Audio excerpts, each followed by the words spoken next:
E durante essa semana, a Madeleine Machado conversou aqui no estúdio do IP com a coordenadora da Câmara do MPF, que trata sobre as populações indígenas e comunidades tradicionais. Elas falaram sobre a atuação do MPF diante da crise humanitária que atinge os povos Yanomami em Roraima. Vamos ver. Coordenadora Eliana Torelli, primeiramente quero agradecê-la por participar do nosso programa Interesse Público. Eu é que agradeço o convite, é uma satisfação estar aqui com vocês. O assunto não é dos melhores, vamos falar sobre a crise Yanomami. Como o MPF tem avaliado essa situação da terra indígena Yanomami e dos Yanomami? Com a invasão da terra indígena e a prática de atividades predatórias e altamente poluentes lá dentro da terra indígena, todos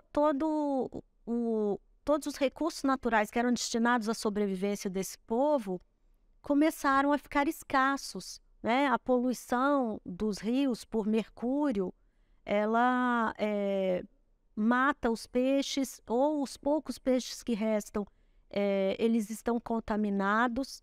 A presença, né, humana de garimpeiros e o barulho, sobretudo, das máquinas utilizadas, afugenta a caça e vai dificultando, vai fazendo com que eles precisem cada vez mais adentrar para pontos distantes de onde eles habitam para conseguir caçar. Estive lá na terra indígena e a assistência ainda é bastante precária. O estado dos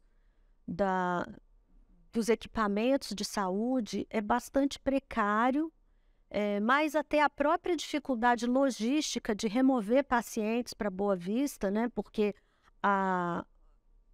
essa base de Surucucu, que é onde tem um batalhão do Exército, e tem o polo base de Surucucu, que é o polo da CESAI,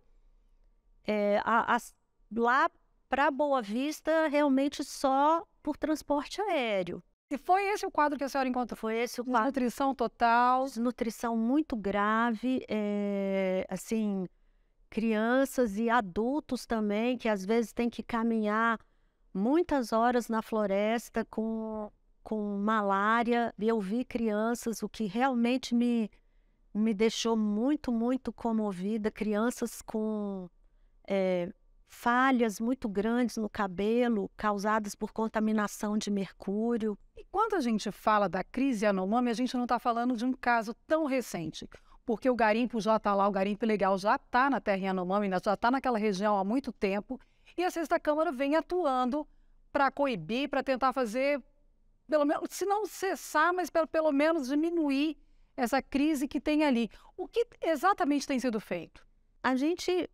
Claro, o maior volume de atuação é dos colegas locais, né? A quem, assim, eu rendo minhas homenagens, porque foram colegas que vêm atuando, assim, com muita dedicação a essa causa, né?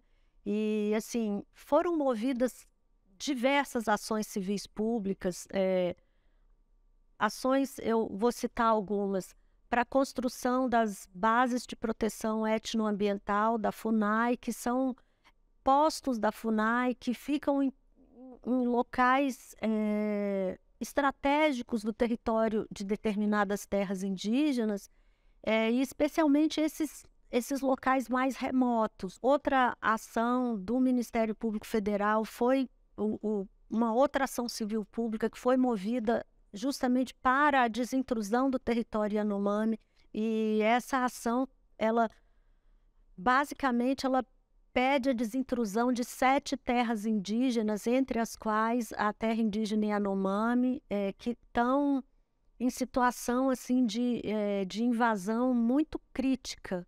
E aproveitando que a gente está falando basicamente da situação Yanomami, mas eu tenho repetido que eu vejo a situação Yanomami como a ponta de um iceberg, porque é uma situação tão grave que ela emergiu, mas o que tem debaixo d'água é realmente um quadro assim, de muita gravidade, em que os povos indígenas estão precisando mesmo de medidas drásticas para a proteção do território. a gente espera que realmente não sejam apenas essas medidas, né? Isso tem que se tornar uma política do Estado brasileiro. Coordenadora Eliana Torelli, mais uma vez agradeço a sua presença aqui, falando de um assunto tão delicado e uma crise, né, humanitária tão grave. Eu que agradeço a oportunidade de que essa questão tenha a visibilidade que ela merece, né? Obrigada. Obrigada. E não saia daí. No próximo bloco eu volto com vocês para falar sobre as notícias que foram destaque no MPF durante a semana, no Redação MPF.